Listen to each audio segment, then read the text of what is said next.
Hello and welcome to PR learning lab. My name is Saumya और आज की video में हम बात करेंगे 30 कॉमन इंग्लिश फ्रेजेस के बारे में। बहुत सारे ऐसे फ्रेजेस हैं जो हम अपनी डे टू डे लाइफ में बोलते हैं। आज मैं आपको कुछ बहुत सारे कॉमन फ्रेजेस के बारे में बताऊंगी। अगर आपको प्रॉपरली इंग्लिश आती हो या ना आती हो उससे फ़र्क नहीं पड़ता, पर ये फ्रेजेस कुछ ऐसे हैं जो हम अपनी डे टू डे लाइफ में बहुत बार यूज़ करते हैं और ये सबको आने चाहिए और इनका मीनिंग भी पता होना चाहिए।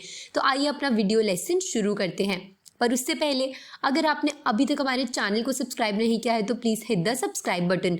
और अगर आपने learn English through Hindi video series की कोई भी वीडियो मिस कर दी है तो उसका लिंक आपको डिस्क्रिप्शन बॉक्स में मिल जाएगा।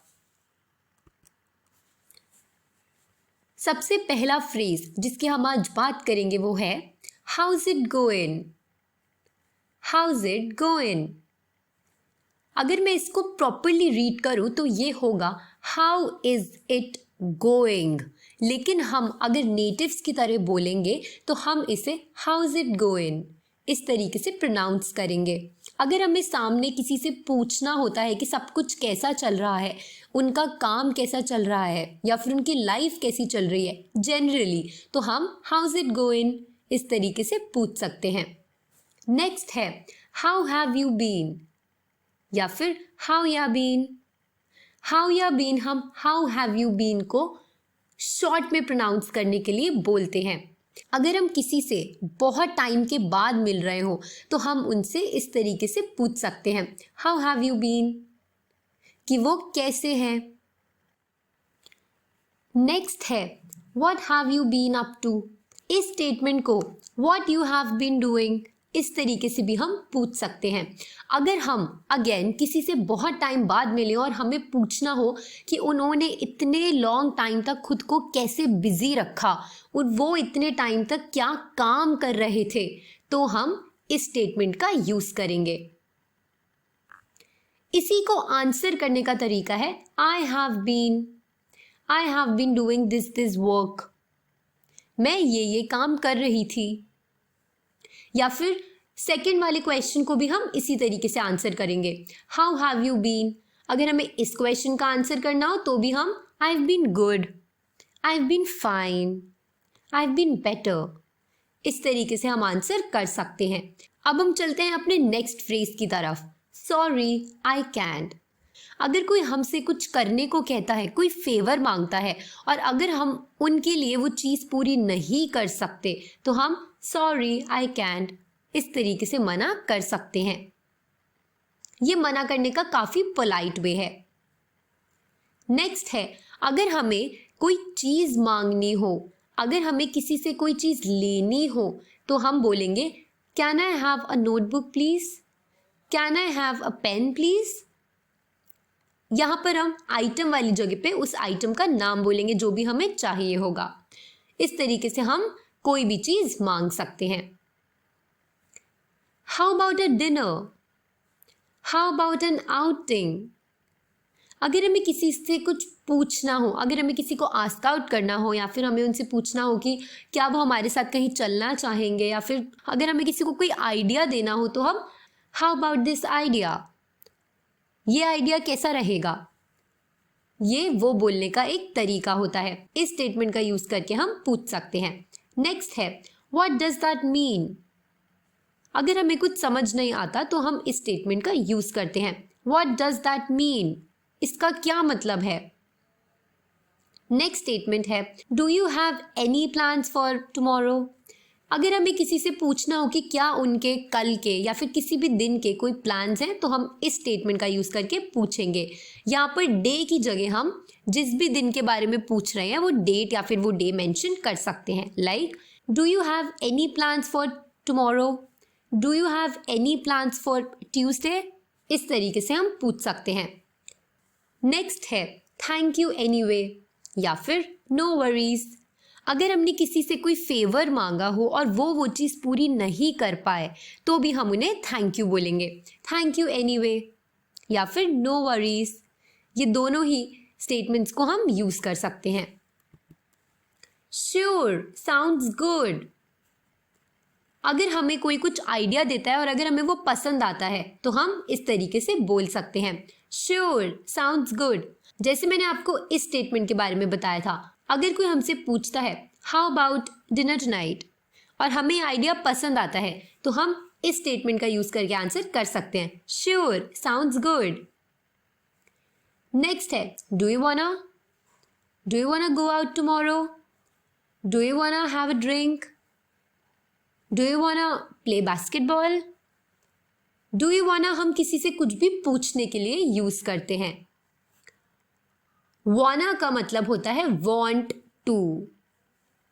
Next, long time no see, long time no see. अगर हम किसी से बहुत दिनों बाद मिलते हैं तो हम इस फ्रेज का यूज करते हैं, लॉन्ग टाइम नो सी। नेक्स्ट है how do you know, how do you know.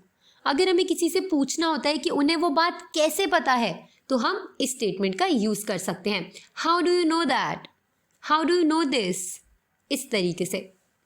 Next, I didn't catch the last word.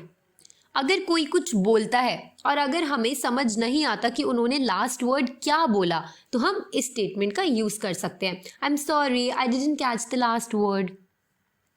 Next, it doesn't matter, it doesn't matter. It doesn't matter का मतलब उस चीज से कोई फर्क नहीं पड़ता, फर्क ना पड़ना मतलब होता है it doesn't matter. Next, fingers crossed. Fingers crossed हम तब यूज कर सकते हैं जब हम कोई चीज होप कर रहे हो, आई होप ऐसा ही हो, फिंगर्स क्रॉस्ड। नेक्स्ट है sorry to bother you, sorry to bother you. Bother मतलब किसी को परेशान करना या किसी से कोई फेवर मांगना, ये बहुत पोलाइट वे होता है। अगर हम किसी से कुछ फेवर मांगते हैं तो हम बाद में इस स्टेटमेंट का यूज कर सकते हैं, sorry to bother you. Next, lucky you, lucky you. Lucky का मतलब तो हम सभी जानते हैं।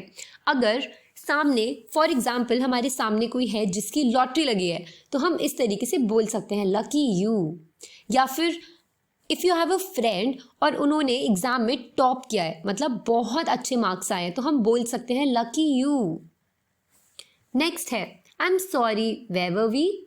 अगर हम ऑलरेडी किसी के साथ एक कॉन्वर्जेशन में इन्वॉल्व हो और बाय चांस हमें उस कॉन्वर्जेशन को छोड़कर जाना पड़े तो जब हम वापस उसे कंटिन्यू करेंगे तो हम इस स्टेटमेंट का यूज़ कर सकते हैं, I am sorry, where were we. मतलब हमने कहाँ पर अपनी कॉन्वर्जेशन छोड़ी थी, वहीं से हम फिर बात करना स्टार्ट कर सकते हैं। Next, cheer up, cheer up. Like अगर हमें किसी का मूड अच्छा करना हो, कोई बहुत ज़्यादा अपसेट हो तो हम बोल सकते हैं cheer up, things will get better, cheer up. Next है do you want to go. Do you want to go हम किसी से पूछने के लिए यूज कर सकते हैं, क्या तुम चलना चाहोगे, do you want to go, do you want to go to the party, do you want to go for dinner, इस तरीके से। नेक्स्ट है I am not sure, I am not sure. ये एक आंसर करने का वे है। अगर हम किसी चीज़ के लिए श्योर नहीं होते तो हम आई एम नॉट श्योर इस तरीके से रिप्लाई कर सकते हैं। नेक्स्ट है you got to try it. For example मैंने कोई आइसक्रीम फ्लेवर टेस्ट किया है जो बहुत ही अच्छा है, मैं अपने फ्रेंड को उसका सजेशन इस तरीके से दूंगी that you got to try it, you got to try that ice cream flavour, it's amazing. Next, thanks, I appreciate it, thanks, I appreciate it. अगर किसी ने हमारी हेल्प करी हो तो हम इस तरीके से रिप्लाई कर सकते हैं, thanks, I appreciate it. Next, see ya later, C ya letter. ये होता है कॉन्वर्जेशन एंड करने का वे। किसी को सिंपली बाय बोलने की जगह हम सी या लेटर इस तरीके से भी रिप्लाई कर सकते हैं। नेक्स्ट, आई फ्रीक्ड आउट, आई फ्रीक्ड आउट। फ्रीक्ड आउट होना मतलब बहुत गुस्से में कुछ कर देना।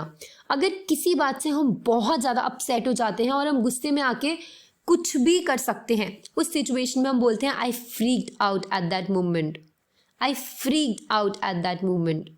इस तरीके से हम इसको स्टेटमेंट में यूज़ कर सकते हैं। Next, how do I get to. यहाँ पर लोकेशन, अगर हम किसी से एड्रेस पूछ रहे हो like how do I get to Mumbai, तो इस तरीके से हम पूछ सकते हैं।